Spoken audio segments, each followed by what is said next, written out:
Okay, we are live.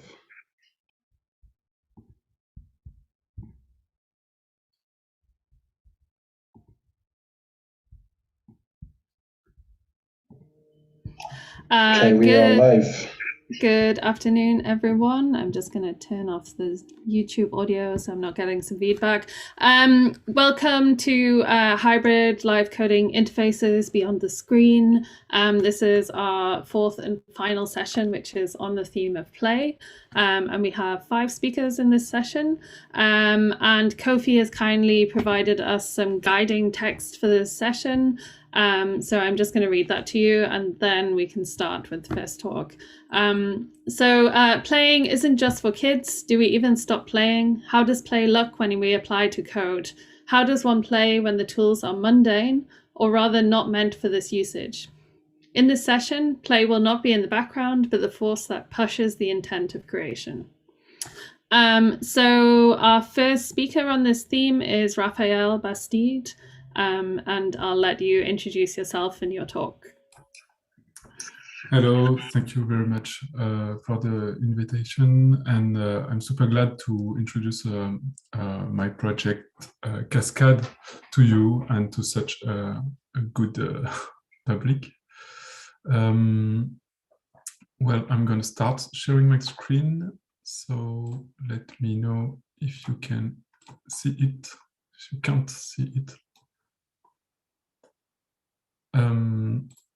So everything. So I used to work with the internet, on the internet, and with the internet, and the browser, the web browser, really something I really like to work with.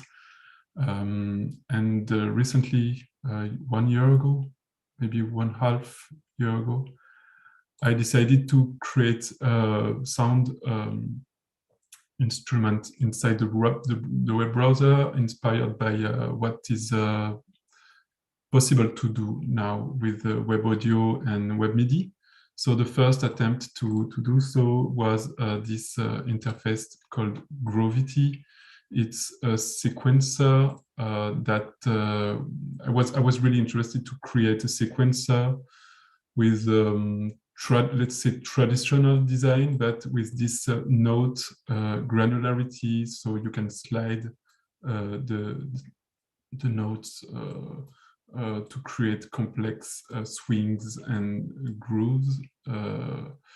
And I was quite happy with that, but I realized what I wanted to do was to actually perform live. And then I decided to first, my idea was to keep on hacking Grovity, so this project, and to modify it for live audience, to modify the CSS, so the cascading style sheets in the web browser, that directly with the tools, the web tools here. You can see here the web console in my browser. So it was a possibility to do so for public, so to modify the graphical aspect together with the sound aspect for live performance. And then I decided to go from scratch and to create Cascade, which is live coding, let's say, environment. Actually, it's a JavaScript file. It's a couple of JavaScript files because it requires a web audio. It was web MIDI compatible, but I decided to rebuild it only with web audio for the sake of simplicity and accessibility online. And so Cascade is a system that that allows to read CSS, cascading style sheets, and HTML as sound. So each sound, I hope you can hear that because I can't. But each sound is comes from an element on the page. So here there is two elements, and you should be able to hear two different sounds, and the triggers, the JavaScript script reads the positions, the color, and the graphic styles of the element in order to change the sound. So to make it a bit more clear, so here is kind of a visual I made to explain how Cascade works. And so as you can see, there is two elements here, the purple one and the yellow one. And each element is has a position on the page, and the Y position will change the note pitch in real time, and the X position, the pulse offset within the bit time. So it kind of inherits for Gravity, the project before, for this granularity I wanted to have to be able to compose out of the grid. And then there is a couple of more sound and graphic associations, such as the BPM that is changed thanks to the background color luminosity value, and also the background color of the elements themselves will change the instrument type, so the synthesizer, because I'm working with Tone.js, which is a really cool web audio library. So I create synthesizers live together with sound. With graphics, graphic compositions. Also, the width 8 ratio of each HTML elements will change the Euclidean bit distribution within the composition. So a square element will play each pulse, and a 1 to 2 rectangle will play each 1/2 pulse, for example. Also, I try to bind a maximum of sound properties to strong graphic properties, such as borders. So the border top will change the cycle shift of this Euclidean shift, and the border right and left will change the pen. This is currently under development because I have performance issues with pen. What can I say? Cascade is free under a free software license. It's AGPL, and there is a couple of demos here, and as you can see and hear, like that one, it interprets animations, CSS animations live, which is really cool because really, if you can hear something, you can see it as well, and so you can really play with everything that has been made into in CSS and HTML. CSS is super powerful, so it's really interesting to play with that. Also, nesting is taken, is interpreted by the sequencer. So you can play with parent and children, so to have a nonlinear composition kind of things. And I really like to have this dialogue while composing to kind of make choices that are half for graphical purpose and half for sound purpose, in order to create complex composition in a way. And also, yeah, I'm going to end by this this goal of mine that is really to question the writing, the musical writing, and the language. I mean, Cascade is a way for me to really bind the way the sound is written and with the sound itself. So for me, it's really important to consider it as an experimental musical writing more than a live coding tool. But I really enjoy as well to do performances with that. And so, yeah, and by the way, Mamadi, that is here as well today, and myself will perform in Paris on the 11th of December. So get ready to have a beautiful performance with lots of talented artists near Paris. Okay, I'm done. Please try Cascade and make feedbacks. I will be happy to discuss with you.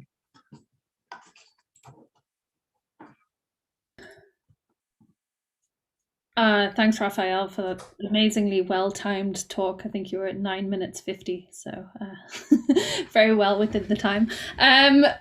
Please do post questions in the YouTube chat, and I'll try to transfer them over to the Zoom call here. And if any of the or the other presenters in this session want to ask a question as well, please post them in the Zoom chat and I will ask them. That was like super interesting. I really like this system for the way that it kind of flips things around a bit, because it's like so often that the visuals are kind of generated out of the music rather than the other way around. And so I really like enjoy that in this system you're really like playing with those visuals and using those as a way to make music with. Jack is asking, how do you choose the rules? Are they always changing? Is Norman McLaren an influence? Norman McLaren is definitely an influence, one of the influence. I also suggest you guys to read that book. That is really good. So for the audio, The Geometry of Musical Rhythm by Gottfried Toussaint. How do I choose the properties? Well, I kind of try to evaluate how much it will have a graphical impact for the graphic side and a sound impact. And of course, it's sometimes very personal. And in the README, I said that it has to have a strong graphical impact and have no or few dependencies on other properties for the CSS values in order to not mess with everything each time I change something. It has to be easy to remember for live performances and to be as consistent as possible with the impacted sound properties. So, well, the X axis, for example, is kind of what we are used to see, at least in Occident, because of writing, of course, and timelines, and but it can totally be changed. And Cascade will evolve in this sense. So each performer will be able to change the basic setup. So to customize, okay, I want the pitch to be there and not like that. And I'm thinking about it because I want it to be super flexible as well. But it's always difficult to do those choices, and sometimes I struggle to do that. Yeah, it's always tricky. Hanani is asking, do you think in visual terms in Cascade? In visual, sorry? In visual terms. What I think I try to sync both visual and sound, and the good. I mean, it's an instrument, so I have to learn to play it, and it's also super long because I sometimes go back from a development perspective. And when I'm happy of my work, usually it's when there is this this balance between visual and sound. Great. I think we're just about out of time for questions, but we'll come back to you or bring you back in for the discussion at the end. But for now, we're going to move on to the next talk, which is from Raja Pibanar. I'm sorry if that's really badly pronounced.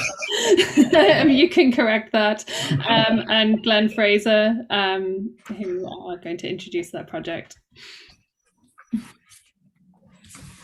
Okay, so I'm Glenn, and I'm collaborating with Roger on a project we call the Animatron, which is a tool we've started to work on in the last few months to try to create narrative and sort of illustration-based visuals through live coding. So I'm a programmer whose career and my hobby passion also has been spent in computer graphics and sound, interactive, immersive technologies, down lots of different rabbit holes. So I've spent most of my time work-wise creating tools, software tools for artists, or collaborating with artists, or wondering whether I should call myself an artist, all these kinds of things. And in my spare time, I also, my play time, I also tend to spend creating tools for myself and sometimes for other people. So I've discovered the Barcelona Top Lab community a couple of years ago and started exploring both musical and visual live coding there. But I had actually collaborated with Roger nearly a decade ago, a long time ago, on a project, which was sort of the inspiration of this Animatron. So Roger, if you want to introduce yourself and describe a bit of the history of this. Yeah, sure. My name is Roger P. Bernat, but you can call me Roger or whatever you need. Roger. And well, this project started maybe for me, like 10 years ago. There was this singer that asked me to join her for a gig. I'm an illustrator, professional illustrator, and she asked me to draw live on stage while she was singing. And what I found is that it was very hard for me to, well, when she finished her songs, I was barely starting to draw. So we had to add some animation to it. And what we did is we started with a project that captured the, let me share my screen if I can. Oh, it's not working. Want me to share my screen, Roger? Yeah, sure. Okay. All right, carry on. I'll just do that. Well, we had a video camera, a webcam on top of the desk, and then I would draw there. And with open frameworks and OpenCV, we would capture what I was drawing, and we would just make animations out of my drawings. So I could, my illustrations were getting alive in kind of an improvised manner. But then the thing evolved and we introduced Kinect, and we could ourselves map into our illustrations and interact with stuff. And when it got huge, this project, and also quite difficult to maintain. So we kind of left it back, although we used it quite extensively. And then I did myself kind of a fork of it and just concentrated on stop motion because I really like animation. And one thing that it was lacking is the ability to control it from outside. If we had to change something, we had to go through all the code and then compile it again. And I wanted to add OSC to it so we could control it from outside. And then I started all over again. We did many iterations. And a few months ago, I did my own with OCS in it, in open frameworks. then Iris Saladino suggested I did it with JavaScript to make it more portable. So I started that, and then Glenn suggested we did it in Godot, which is a game engine. And what we did there is add OSC protocol to it, so we can interact with it from the outside. And Glenn, if you want to go on with the explanation of how it works. I'll just keep sharing the screen for now. So what we've, as we just said, we wanted to create something that was, this tool that's designed, it's like a server that runs in the background, serving visuals, serving animations and so on. And you talk to it through OSC, as I mentioned. So normally we use Super Collider, for example, to talk to the server, sending just OSC messages. It's very minimal, very simple in the sense there's a limited number of commands. And the idea is you can assemble those to do whatever, very complex things.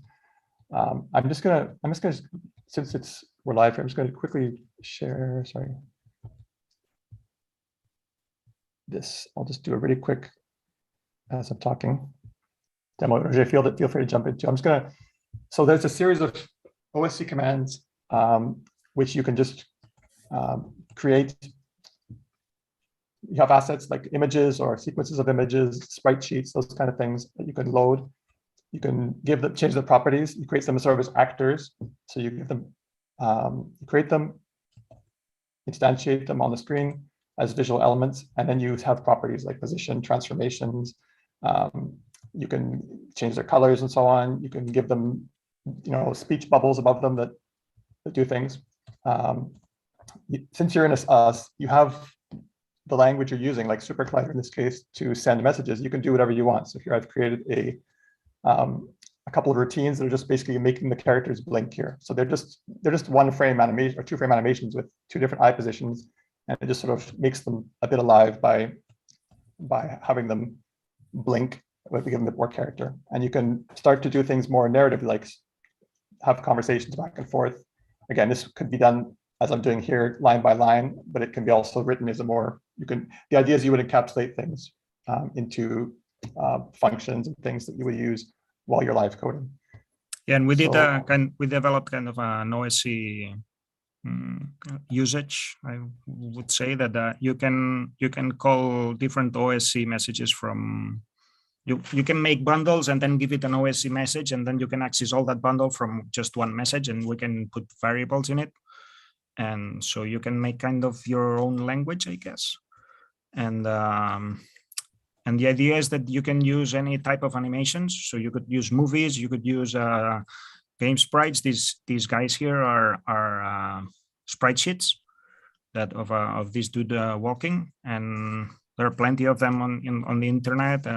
But well, this we did ourselves. But you can play image sequences. If you have a movie, you have to split it in different in separate files for each frame. But then you can play with them. You can play with frame rate, the direction. You can put shaders on them, and well, maybe in the future we could even do some gaming specifics, like behaviors and responses when they hit each other. And actually now we're working on a new project which goes one layer over to the for this hybrid live coding interface, is that to do poetry with the code itself. So when you type the code, it's human readable. I mean, it makes sense, like in a poetic way, and the illustrations that they appear, they would make sense. Well, they would be tied to the significance of the code, of the meaning. So it would be kind of an illustrated book in live coding, I guess. And the other thing, one thing I'm interested in is this idea of behaviors. So that you would have the actors can have behaviors, which are basically scripts that you write in the Godot scripting language, GD script. So it's very easy to make something very small, very simple. You could even do it in a live coding context and then load that dynamically and apply it. So for example, the characters that were kind of wandering around the screen, could be done as a behavior. You could have things follow other characters, or you could do flocking type things, or I mean, pretty much whatever you'd want to do with that. And the thing is, it's interesting because a game engine is not really designed for this. It's designed to make games typically, or those kind of interactive experiences, but not usually to perform live, like through OSC and so on. So again, we'll talk about this later, but it's sort of using a tool that exists, but to kind of not in the way it was intended to be used. So I'm just gonna, not just to see, we have it on Git, it's an open source thing. It's really for us to use primarily at the moment. It's not something we want to, not looking to, build a huge user base or anything, but it is open source. All the stuff is based on Godot, which is also open source too. So yeah, and it uses Python, no, in the pseudo Python in the background. Yeah, similar to Python. Sorry, let me just, how do I stop? Yeah, that's about it, no? I think so, yeah. My video is off. Oh, there we go. I have my video turned on. Thanks, Roger and Glenn. That was like super interesting. Again, please post your questions in the YouTube chat or in the Zoom chat if you happen to be in the Zoom. Yeah, it was like a super interesting project. I wondered if you could say some more about, at some point you alluded to that you could write your own language to interact with the game. Could you say actually you can define, well, you can make a complex, we exposed some functions from the game engine we map them to OSC messages, but then you can like compose complex messages out of these basic ones, and you can do it just with macros a bit. It's kind of like macros where you define a hierarchy of OSC messages. So you can, on the fly, even through live coding, you can, one of the commands is def. So you can define a new OSC command on the fly while you're live coding, which consists of a whole list of other things with parameters. So you can say, create a character walking to the right, and I'll create 10 characters all walking to the right with different random positions or something like that. So you can do quite a bit, but again, it's a mixture of complexity with simplicity. We're trying to keep it, you can do anything because you have access to all the internals with the Godot scripting stuff. But at the same time, what we expose, what we want to be fairly minimalist. And we're also even having this debate with ourselves quite often. Like we think of, oh, this would be a cool new feature. And then one of us or the other reminds the other one saying, no, but we can just do that as a remapping, as a separate remapped command. It's actually a combination of 2 or 3 other commands. So we can just, that can be a personalized thing rather than being the core functionality. And this, we thought of this to kind of to make visuals that are more maybe figurative, because there are plenty of visual live coding languages, but this one, well, they tend to do abstract things or abstract art, which I'm totally okay with it. And I love Hydra, for example, but I like, my dream as a kid was to draw comics. And so it's to tell stories, and with abstract art, it's okay, but it's kind of hard for me. I'm more of a literal guy, I guess. And I thought it would be nice to make something that you could improvise a story with it, with images as well, no? And you can also put code or text in it if you want, but just to do it actually in live coding would be beautiful. You could make the soundtrack and then the story behind it, and someone speaking, I don't know, maybe use speech to text or something to create it. I don't know. It opens lots of possibilities, I guess, no, that are yet to be explored. Yeah, that's super interesting. Yeah, also like how it kind of alludes to like play as well, because it's the sort of like game functionality. It kind of like really invites you into this idea of like sort of some free experimentation in some way. And also in 2 aspects, that aspect, but also the aspect of like theater or something where it's playing, a play or putting on a narrative thing. That's another way it could be interpreted too. Yeah, I guess you could kind of even make your own simple game, no? Because since it's a game engine, but that's not our aim. Our aim is another one, but yeah, there's not enough live coded games, I think. Yeah, we should definitely make one. Yeah, I guess there's like some complexity in that. Just from the YouTube, Toplap Barcelona is asking, so is it possible to send OSC to control the animations, right? And the USB-C responds as a language? Sorry, can you repeat that? So is it possible to send OSC to control the animations and the OSC responds as a language? I'm not sure what the responding part means, but yeah, you can, like, for example, one of the commands is play an animation, stop playing an animation, jump to a certain frame. So for example, the blinking character was like jumping between different frames, and the OSC responds. It's a bit like the way Super Collider talks to its sound server. It responds back with messages. You send it messages and it replies back. So in this case, this thing also replies back. So if you query, what are the images we have available, or which characters currently exist, or what's the current selection, that kind of thing, that responds back to you. You install a OSC handler that receives incoming messages, and it gives you back feedback, error messages or status messages, those kind of things. Yeah. Super. I think we have to move on, but thanks so much for that presentation, and we'll have you back again. Thank you. Final discussion. Okay. Great. So our next speaker is Victor Shepardson, who hopefully is here. Yes, there you are. Great. So yeah, go ahead and you can introduce. Hello, so my name is Victor Shepardson. I'm a PhD student at Iceland University of Arts, and I'm going to be sharing this project, SoundSeed Automata, which is a little super collider library I've been working on, which allows you to sort of program using sound in a sense, in kind of a foolish sense.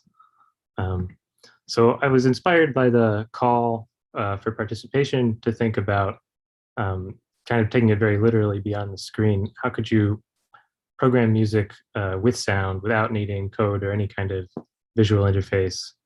And how could you do this without interfering with the sound you're supposed to be programming? And I wound up kind of concluding that the simplest, most like purest, dumbest way I could think of to do this was to take the data from a piece of sound and use it as the program for a Turing machine. So it ended up being programming sort of in more computational sense than in an algorithmic sense. But I was drawn to the Turing machine because it's such a concrete and simple model of computation. It has such obvious ways to sonify it, and it's computationally universal. So it has that quality that you never really know what you're going to get if you start generating these random programs. They could really do anything. You don't even know if they're going to halt. So like compared to even simpler models of computation, like a finite state machine, what the Turing machine does is it can reprogram itself sort of, because it has this memory of arbitrary size. So the behavior of its fixed program is always inflected by this memory it has, which it's also actively rewriting. So it's effectively rewriting its own behavior in an unpredictable kind of way. And I already knew that small random Turing machines are great pattern generators. And I think I may have forgotten to share my audio. I'm gonna go back out of screen sharing. There we go. Okay, that should work. So if anyone's seen this project by Maxime Chevalier Boisvert, these Turing drawings are lovely. Let's try refreshing. Come on, give us a good one. There we go. This is like these are random small Turing machines which have been mapped to images. So they do. We're really having poor luck here, but often you get a nice one. Which, yeah, there's a lovely one. So this was on my mind, and also a project I did in the past, which used a bunch of coupled Turing machines where the tape of one is the program of another and map them directly to pixels and audio.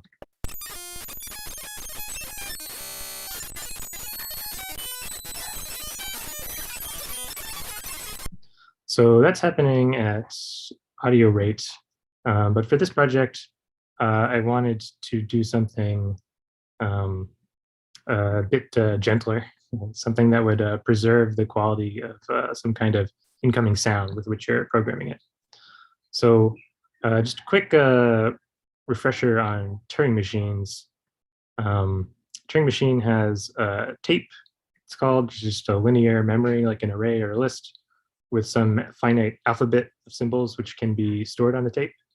It has a head, which is at some position on the tape and has some kind of internal state, one of, again, a finite number of values. And then this program just tells it for whatever state it's in and whatever cell it's on, or sorry, symbol it's on, tells it what to write, what state to enter, which way to move. So if the head is here, seeing an A, it's in state 0, the program just has to tell it A0 maps to C2 and move left. So the next state would be this. So the idea that emerged was to convert a sound into a Turing machine program, which can be very straightforward because it's ultimately just this kind of lookup table for these small Turing machines. You just exhaustively enumerate all the possible or all the necessary rules. So you could literally, simplest thing you could do is just read the binary data from the beginning of a piece of audio into the program memory. Then the idea is to run the Turing machine and sonify its states, incorporating that original sound somehow. So I immediately started to think of these as sound seeds, which are just little sound objects which spontaneously grow into some kind of sound plant, of which one might plant a little garden. So the first half of this is sound to program. And as I just described, kind of the most straightforward way is just literally copy the binary data over. As you might expect, this feels pretty random because anyone who's worked with sound knows like two sounds can be almost identical the way they sound, but the waveforms are completely different. So the program is completely different. So the behavior is effectively random when you play in a particular sound. So what I would like is for the features to be salient enough and sort of like the alignment with the instructions in the Turing machine program to be good enough that similar sounds will kind of have a similar behavior some of the time, most of the time. So I've been trying to get this working using like MFCC features and different quantization schemes, but still working on it. It's not very satisfying yet. So then the second half is program back to sound. So as this Turing machine is running, you know, it's entering, the head is entering different states and it's reading and writing different symbols. So it's generating this stream of discrete values, which we can use, you know, for all kinds of musical purposes. And so what I have currently is basically just a looper, which takes the original seed sound, loops it. And when a symbol is read off the tape, that gets mapped to a playback speed for the looper from some, you know, finite set of pitches or intervals. So the looper is kind of just changing speed.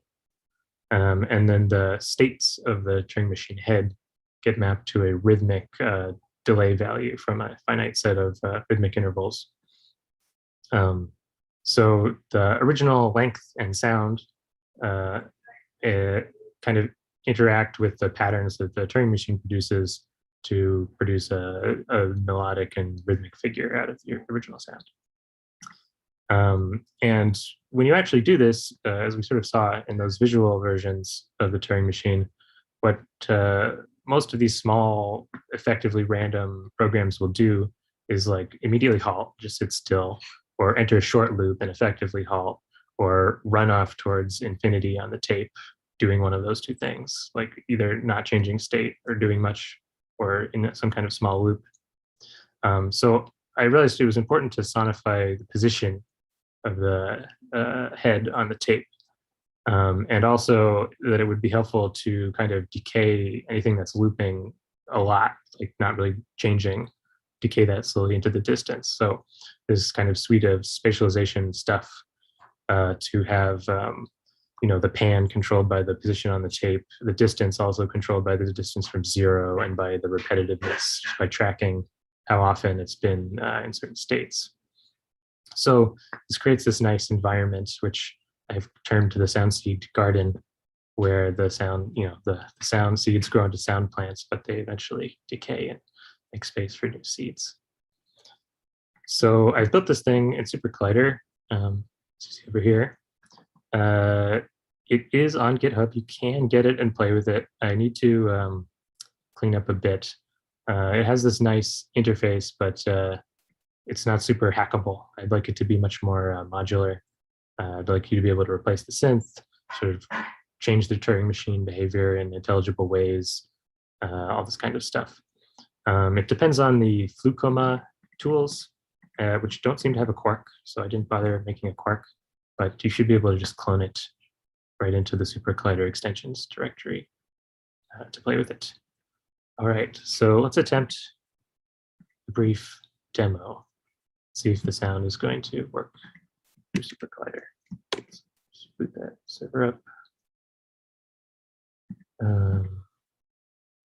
Make a SoundSeed automaton.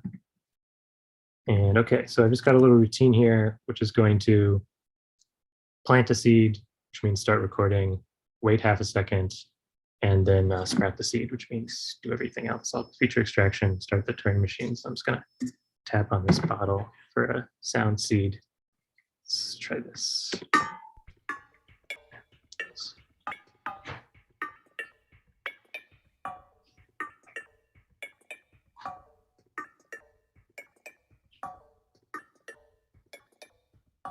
So you can hear that kind of entered a loop, started wandering off to right. I don't know if you're getting stereo through Zoom.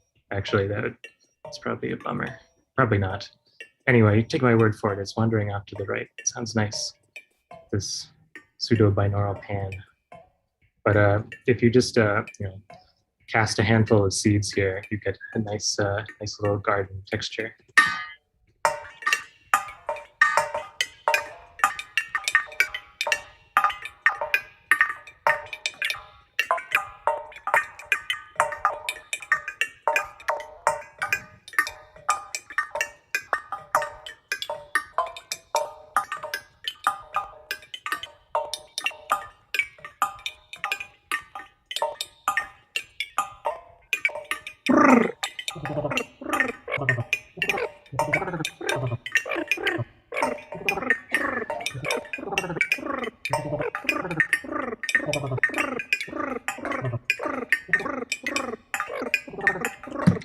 Okay, so pretty silly sounds, but there's a lot of territory to explore. I'm very excited to build some more nuanced synths, and there's a lot of interesting tricks you can apply to the Turing machines. Like in this case, I think I have it whenever it encounters the default empty state, the zero symbol on the tape, it always moves back towards center, which tends to stop them from just doing this running away thing and makes it a bit more of a chaotic atmosphere. But so for example, having a flag to turn that on and off be nice. When it's off, you get much more of these just slowly decaying loops. It's a lot more relaxed. Yeah, that's what I got. That's SoundSeed automata. Hope there's some interest in playing with it, and please tell me if it doesn't work on your machine. Thanks.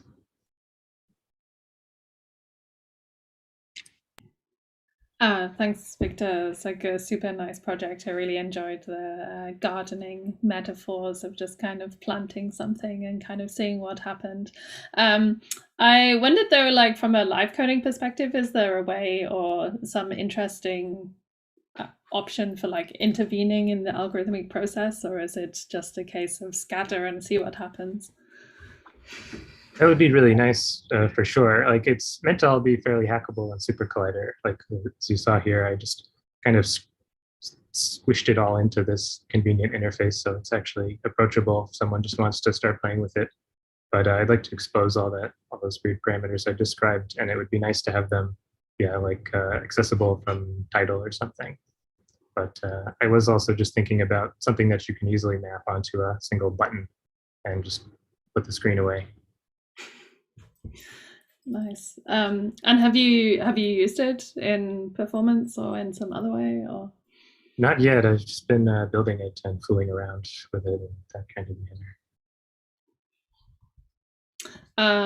Yeah, I guess there's like a really interesting relationship with sort of unpredictability in this project, in that you can't really, or as far as I get it, you can't really build any intentionality into the system. Is that right?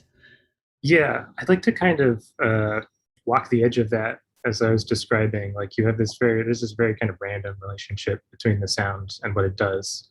But what I would really love is to get the feature extraction to a point where, if you play the same sound and it'll usually behave in the same way, so you can kind of slowly mutate the seed maybe and mutate the behavior, or suddenly you'll see a big change. That's where I'd like to get it, but I don't think it's quite there. Yeah, super. Yeah, we'll have you back again for the discussion at the end, but thanks for sharing that project with us. I think there's no more questions. So let's move on to who's next. Sorry, Alvaro Moment. I'm sorry if I'm pronouncing that incorrectly. You can correct it. Yeah. Yeah, so please go ahead and introduce your. Okay, hello. Pleased to be here and honored to be here. Thank you for having us and such a nice audience. I'm here on behalf of three of us, Laura Zapata, Camilo Nemocom, and myself. Laura Zapata is a musician and Camilo and I are programmers. And I'll talk about this software called Dosis, and well, it's a work in progress. It's now at this time. When it started, Camilo started it as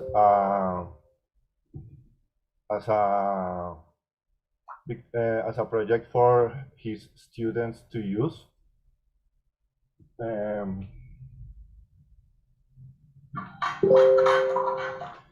It's the matter is like controlling Arduino in a live coding the Arduino microcontroller and similar microcontrollers. He started it as a processing software using processing, and like the key point is using Firmata, a protocol that makes it possible to control the Arduino via the serial port using any language that implements the protocol. So, for example, processing, JavaScript, Python, I believe Super Collider, Pure Data, all of them have libraries that implement such protocol. So under the hood, there's that. There's Firmata.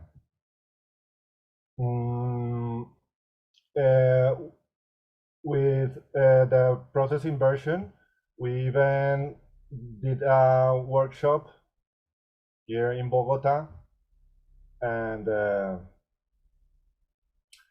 then we started thinking about doing it with JavaScript.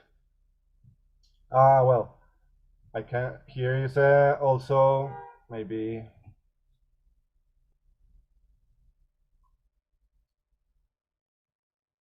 Here is us using it.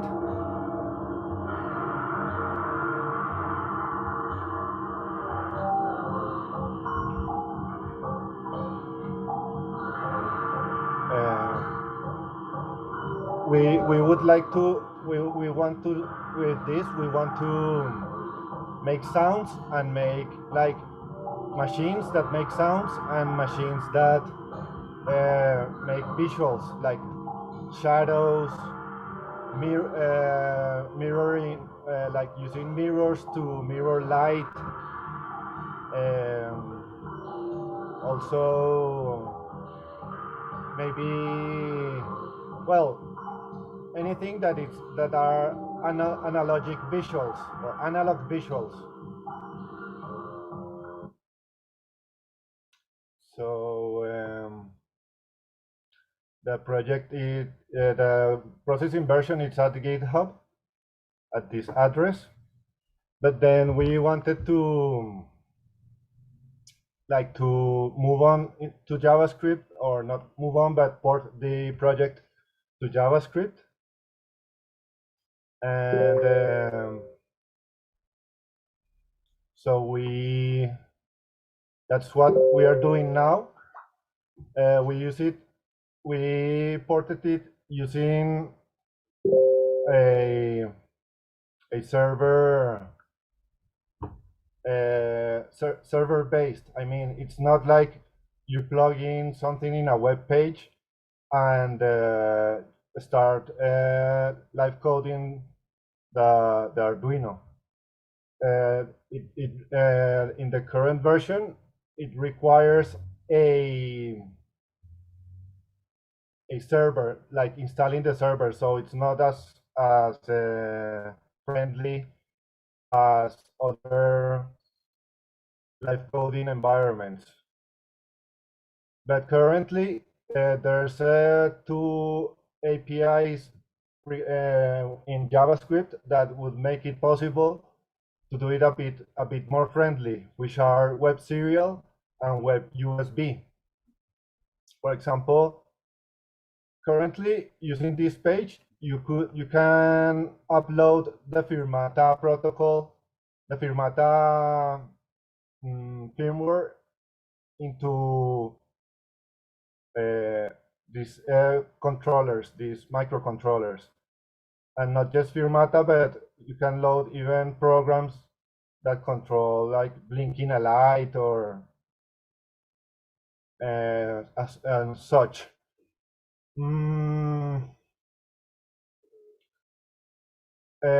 In order to do it with JavaScript, we are using a layer of two layers of abstraction over Firmata.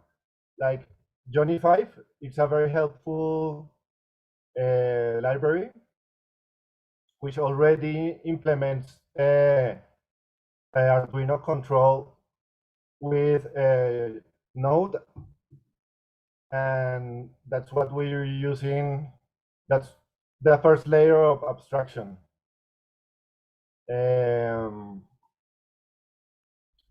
So this little program, you can run it in Node, and it will, well, that's the hello world of like microcontroller world, like blinking a light.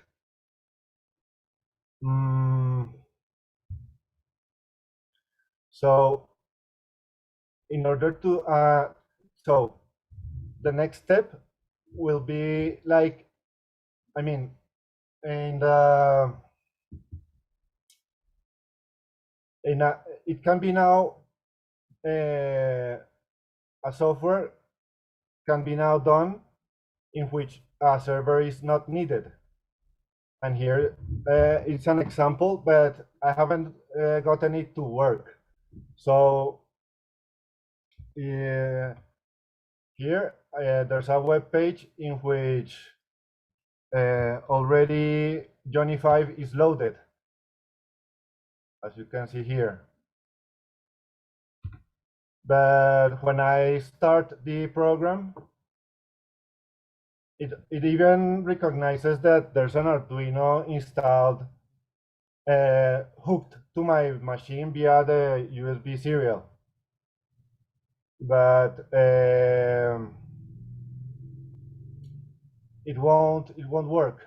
And I've tried to, I've downloaded the repo and tried to, even in the process of installing the npm libraries, I'm not able to get it to work. But well, it's a matter of like working on it, and this will be a huge step in like friendly, in order to make a friendly application that would just be hooking the microcontroller, the Arduino, through the USB port and just start using it. So let me just make a bit of a little demo of it working.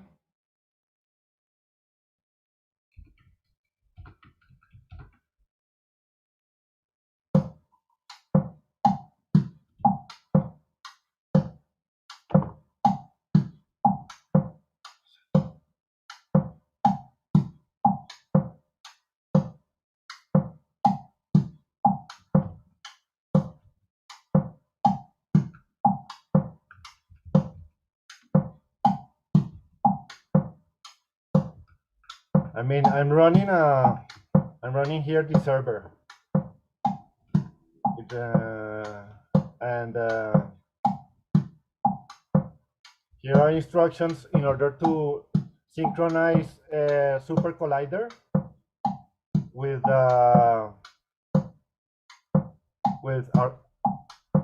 the software with DOSIS. So I'm going to turn on some lights.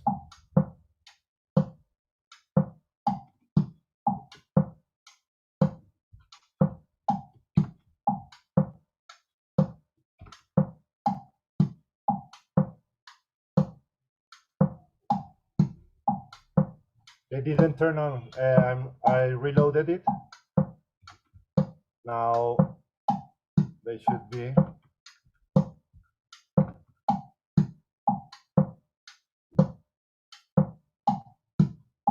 And now I'm going to increase the angle at which the servo steps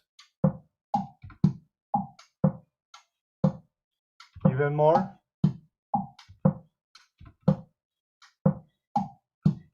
Now I'm going to change the instrument that controls the servo.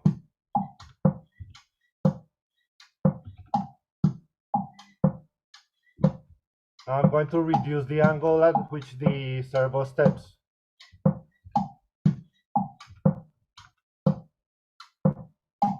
I'm going to try and use another servo.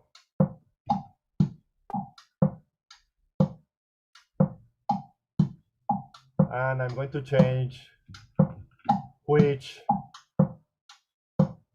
instrument controls that servo.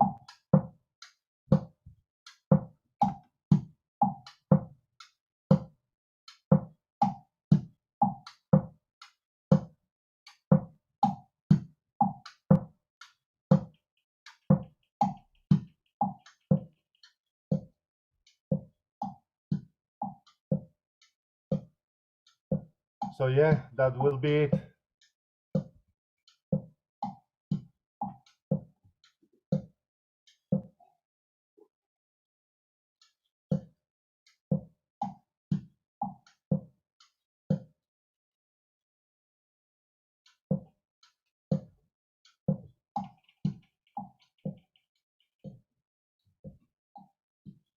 Are you with me? Yeah, thanks, Mamadi. That's like sorry, Alvaro. Mamadi is next. It was super nice project. I really like in this project how it feels like the code is kind of creeping out into the sort of like physical realm. And I think you submitted this video with these sort of like chaotic machines that were doing stuff, and it really felt like there was some sort of like sort of chaotic intervention in the physical space. Yes, it's just a work in progress. I mean, it's not friendly. I mean, under guidance you can use it, but it lacks documentation. Well, it's very in progress work.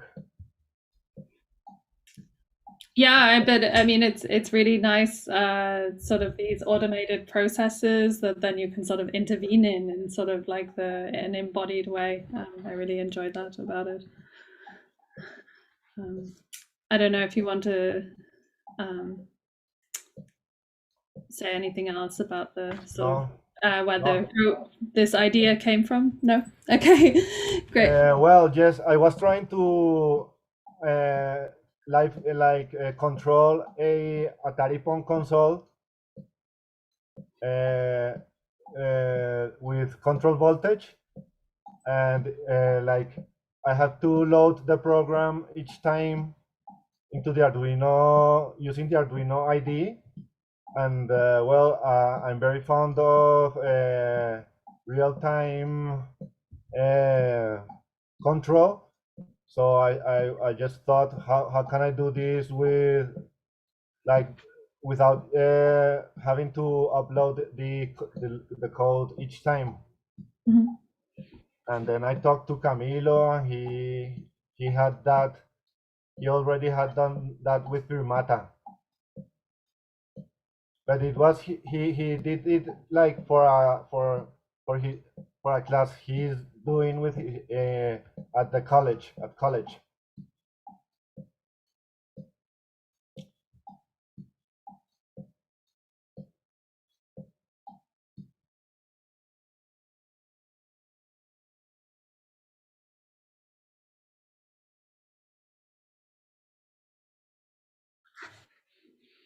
Mamadi Diarra, again, I apologize for all pronunciation. I don't know if you're here. Ah, yes, you are.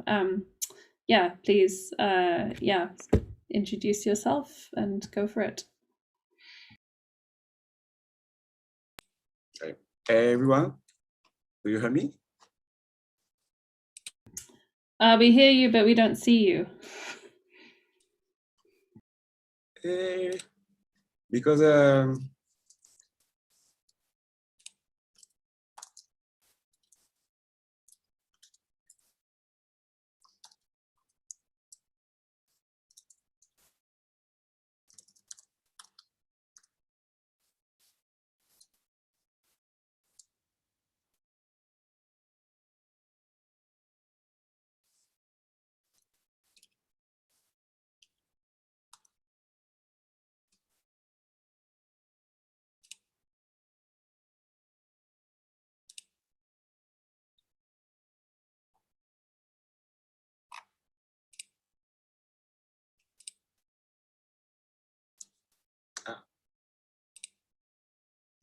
okay, cool.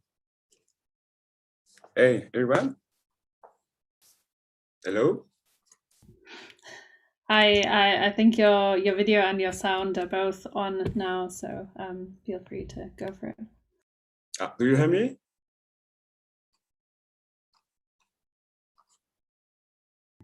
Yes, we hear you. Okay, cool. Hi everyone. I'm Mamadi. I'm more Italian, Paris based. I'm a kind of artist, musician, also live coder, a DJ former. I'm glad to be here. Thank you for the invitation. So my practice of live coding is so chaotic. But, yes, I like to improvise. I mean, combine several tools, even soft or BST. And today I would like to show you what I'm trying to do this time. So I try to combine Orca with Sandbox, but also I would like to introduce Renoise. Also, I do live coding for visual. I like the Hydra, for example. So for P5 too. So great. Do you gonna share my screen?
Okay, do you have the...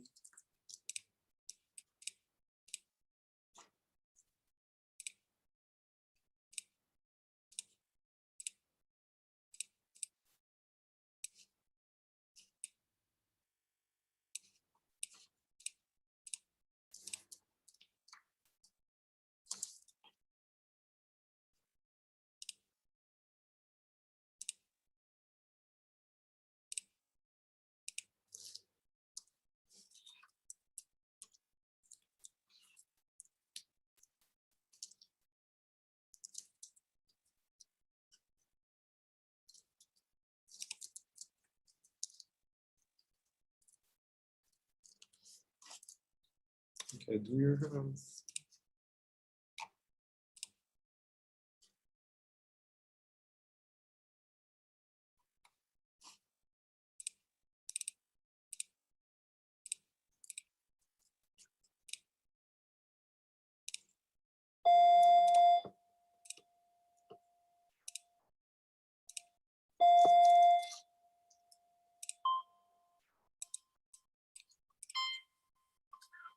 Okay, basically, do you hear something? Or...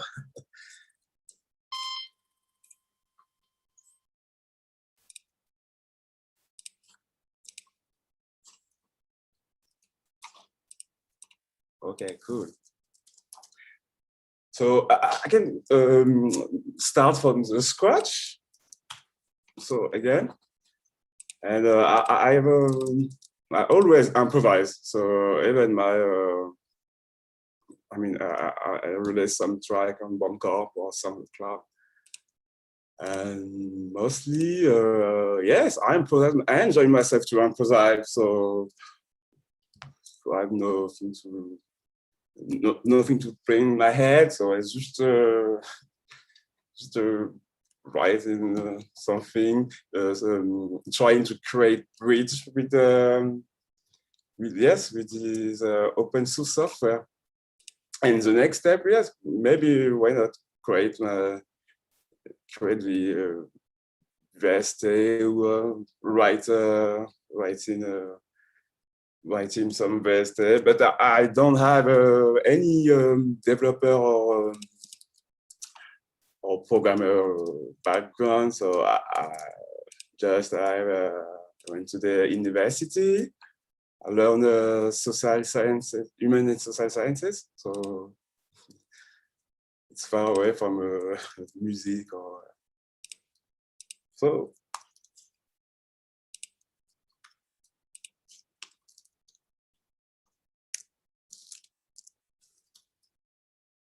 Speaking of, if you have any question, so go ahead.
Okay, back.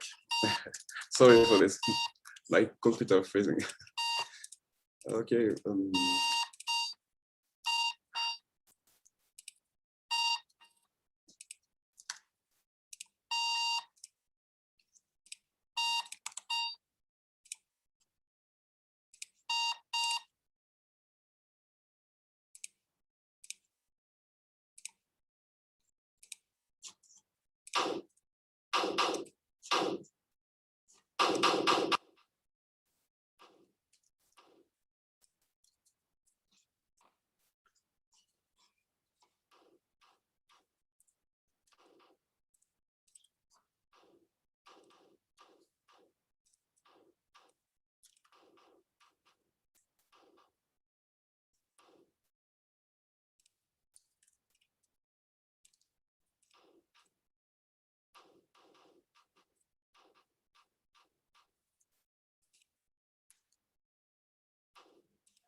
Okay. Also, I went through Orca was created by David Nuga, 100 Rabbits. So it's open source software. Check my screen again. Tack.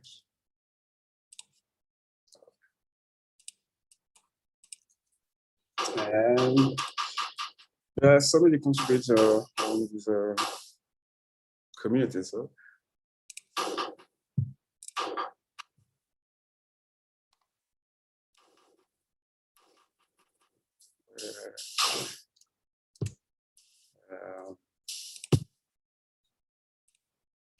So.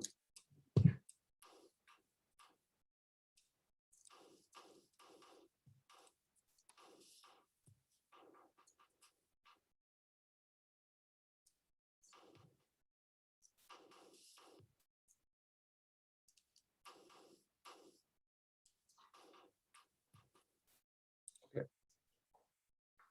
Yes. If you have any question, come on. Thanks, Mamadi, for that. It was really nice to get a little bit of insight into your creative process. If anyone's got any questions for Mamadi, please post them in the chat. Yeah, I was wondering, you mentioned that you're using a bunch of different softwares. Are you using them in the same performances, or is it different performances where you use them? In performances, yeah. Also, when my computer works, because every time there's a collapse with my original laptop. And yes, so when one software doesn't work, I switch. So I improvise every time. Yeah, that's super nice. Like, just yeah, have some some software failure, just like switching to a new system. There's a really nice question from Hanani, which was, how did you arrive from social sciences to computer music, and what connections do you find between that and your arts practice? Yes, very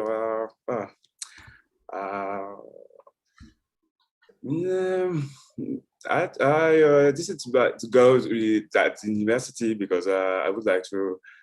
I'm for the what should I say, original. I don't have the word in English, but it's you know, banlieue. It's like I come from a poor quarter, poor city, and I would like to. I have this desire to learn, to study, to discover. I mean, our world, our human practice behaviors, and so on.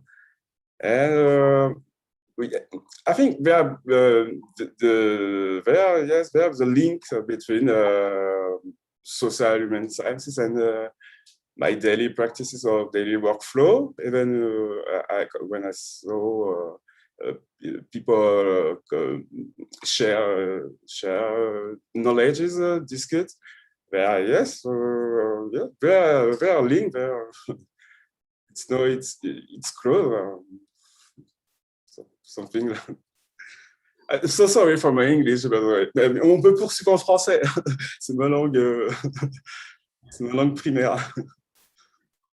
It's all fine. I think we're like so short on time now, so I think I'm gonna invite all the speakers back. Could you stop your screen share, maybe? Super. Yeah, if all of the speakers want to come back, and I don't know if you have some questions for each other, or if any of the other chairs want to jump in and ask any questions. We've got about 4 minutes to have some discussion. I just have a quick question for Mamadi.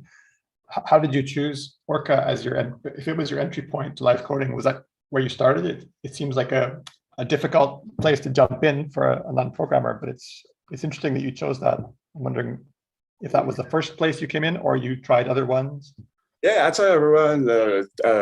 I tried the first tidal cycles. Cycles. I try maybe, but orchids recently. I am addicted, so and discover every day. So I manipulate and yeah. So it's recent.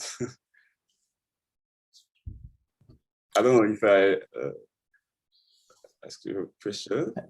Yeah, no, you did. I think it fits very much into the idea of play, because it's like, for me, Orca is like a crossword puzzle or a puzzle of some sort. You see this very abstract. If you don't know it, it's very abstract, just like characters, and it makes no sense at all.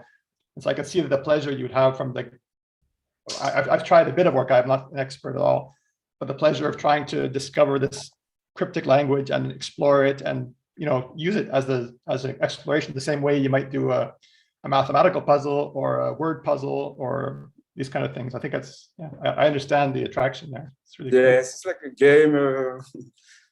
It's not a big like the common software. You know, you have the light. You write in your code. Yeah. You have the huge code like you know, shader code or P5 or something. Yeah. And okay, it's yes, I think it's a good entry because it's yes, not easy. It's not the word, but it's handed to you to express yourself freely, without yes, I don't know. I think that was something that like linked all of these projects actually, was that idea of kind of like experimentation and discovery, and sort of I guess coming back to some sort of like unbounded like exploration to because everyone yes, you can it's like there are no limits, so I think if I can, sorry, say one more thing. I don't yeah, want to hog the space, but I think like one of the lines was playing isn't just for kids, or do we ever stop playing, these kind of things. And I think, I mean, children do it naturally. Children find a rock or a stick or something, and they use that, and it's a meteorite, or it's a egg from a dinosaur, or it's the eye of a wizard, or whatever. It's just some random thing, and they just discover it and explore it. And it doesn't matter. It doesn't have to be complex or have to be. The imagination is what opens up through the limitations, right? So you don't have much, you just have a rock, okay? But it's the whole world, it's everything. So I think like for me at least, I wasn't really thinking about it. It's good we had these ideas to think about ahead of time. But like for me, live coding or coding in general is probably one of the closest things to like childlike play in some ways, because you're pretty much inventing something from nothing. If you're programming, whether it's tools or whether it's using live coding languages to create music or visuals, like you're basically inventing something out of nothing. And so it's really, to me, it's really pure, and there's no goal, there's no objective really. And maybe it's a performance, but for me it's I prefer making tools than I do performing. And there's no product or anything. It's just be there in the moment, playing, exploring, having fun, discovering things. And yeah, it's sort of, as opposed to work, you're still learning things. You might apply it to your work. You might learn how to program or learn how to do whatever new. That's also pleasurable. But for me, it's like, that's the time. It's just because I enjoy it. There's no other motivation, you know. And if you get benefit, say if a kid gets benefit from, you know, you can, lots of games teach kids skills or how to be more agile, or sports or music. You know, you learn cognitive skills or other kinds of things. It's like education is linked to playing also, but it doesn't have to be. It's also just play. So.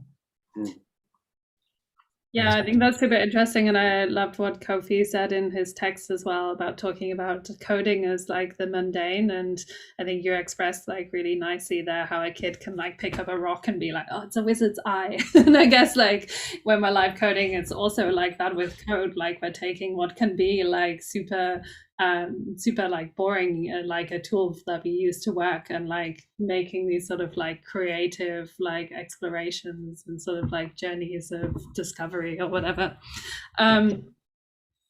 There's just a question in the chat, which is for Victor. Can a Turing machine feel the music, and if so, how? Yeah, that's Turing machine feel the music. To answer your question obtusely, literally, I think that would be really cool if the sound seeds were responding to each other a bit in more than a mixing kind of way. You know, if they were, if there was just a little bit of feedback from the sound back to the behaviors, so they're kind of growing and crawling over one another.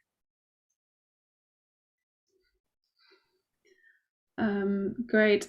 We are like super over time, which is a shame because I would have liked to have carried on discussing more. Kofi, I don't know if you want to come in and say anything just to round off the whole event, or if we should just end this here.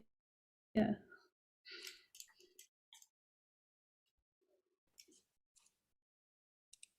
Okay, Kofi's just setting up his microphone, and then he's gonna come in and say something. Yes, I like that situation in which a little boy is given a present, a boxed present, and he opens the box and he leaves the content aside and starts playing with the box.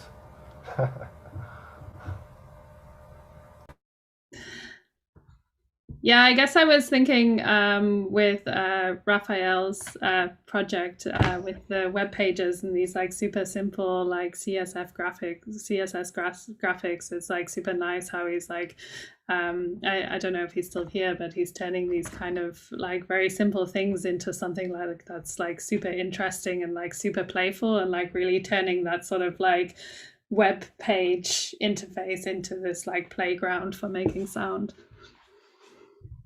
Yeah, I can quickly answer to that. I think for me there is literally two kind of game or play. It's the first one, the more direct one, is when the life happen, when the elements gets moved and changed graphically. And the other one is maybe not well known by the large public, is the play of writing code and developing an instrument, and that's really, really fun. And there is this kind of power we have in a whole over a whole future, both for the instrument but as well for the potential players. And I think it's really fun to imagine what can be done with an instrument, and CSS and JavaScript are perfect for that, because there is no limit. I mean, you can literally draw La Joconde with CSS. I'm sure there is people who already tried to make that. So as having a basic tool like CSS to map on sound is like so cool and so fun.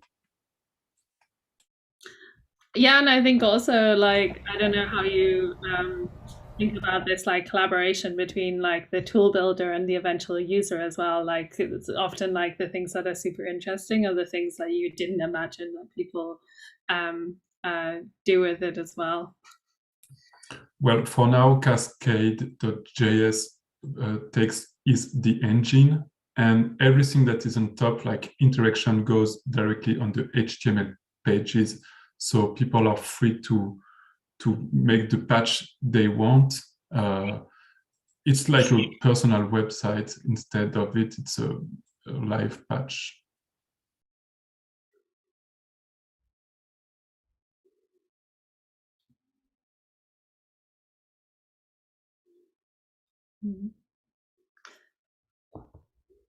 Kofi, are you ready? Do you want to round something off? You still setting up your microphone?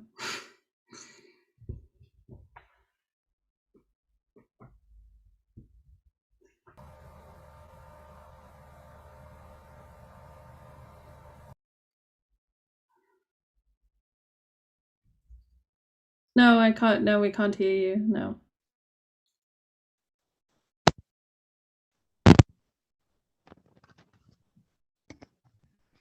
Now I hear something.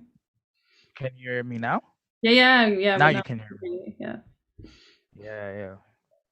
No, I think I was just saying it's been a nice 4 sessions, right? Like, we're going from exploring to the world, and now we entering in the world of play. So I guess like to end it off, like, and like just you guys can just answer this in 1 or 2 words, and even you, Shelly, I guess. So since it's the topic of play, and we're ending this live code and hybrid, if you can live code in one area, what would it be? So I remember like during one conference, people were talking about like live coding on a boat or live coding in a plane. And your imagination can roam free on this one. What is one place that if you can take your environment, where would you live code it? Like, where would you want to play? Like for me, it's Antarctica. I don't know why.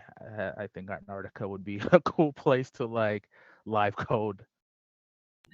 I can start that one. I've been talking to someone recently. I don't know if it's going to work out or not. But there's like a beach near me, which is like being like totally changed by like industry, like because there was like a huge mining industry there, and we were talking about maybe doing like a Algorithmic live coding show like down on the beach, which is like super impractical because sand and computers should not mix. But I also think it would be like super awesome to live code on the beach.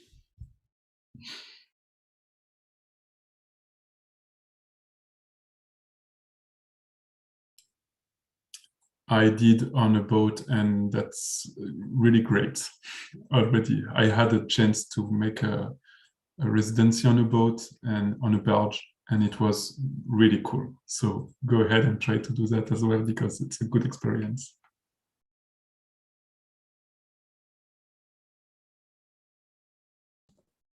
Well, since I'm Canadian, I probably should say on a boat, but on a canoe, probably on a lake somewhere in the north somewhere, being eaten alive by mosquitoes and black flies and these kind of things that we have in Canada that torture us. But I'd have a big net over top of me, and I'd just be there. Yeah. Not in a skidoo. Not in a skidoo. I'm also Canadian. That's I've already done that. No, I'm just kidding. Oh, it's hard to type when your thumbs are frozen. That's very true. I think my brain is still in the garden, but just outside on a nice sunny day among the plants would be really nice.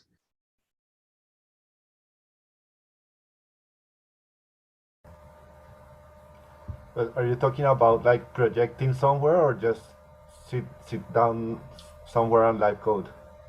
Yeah, I mean, it's either or. Sorry? I was saying the question is either or. So like the sunny day counts, like, or gardens, flowers, bees. I'm surely falling into the bigger, stronger, faster, like metaphor, but I would like to to project on a very big screen that it's in the center of Bogotá, in la décima con 19, the 10th with 19, no, 10th with, sorry, with Jimenez with 13. There's like a mall there that has a huge screen, but it's like in a corner, and it's divided in two, but it's like I don't know, maybe 4 stories tall.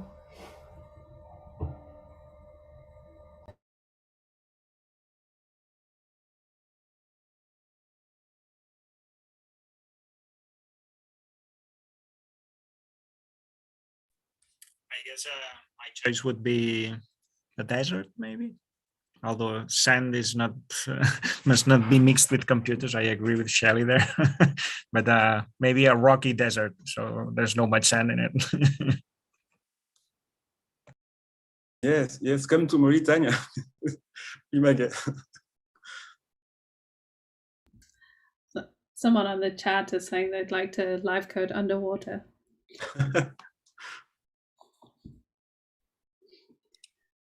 Code on the water.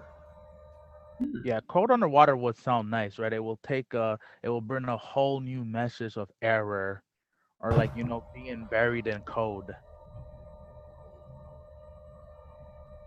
Okay, well, I think we're probably just about at an end, and like we're way over time now. So I just want to quickly say thank you to all of the speakers from this session, and also from all of the other speakers, and to Kofi especially, who has guided us through these really interesting topics on live coding, and also to the co-organizers Jack and Alex, and of course to everyone who's contributed on the chat and just come along to listen. It's been a really nice couple of days, and it's been really nice to hear about all of these projects. So yeah, I think that's about it, and thanks a lot. Thank you, Shelly. Thank you.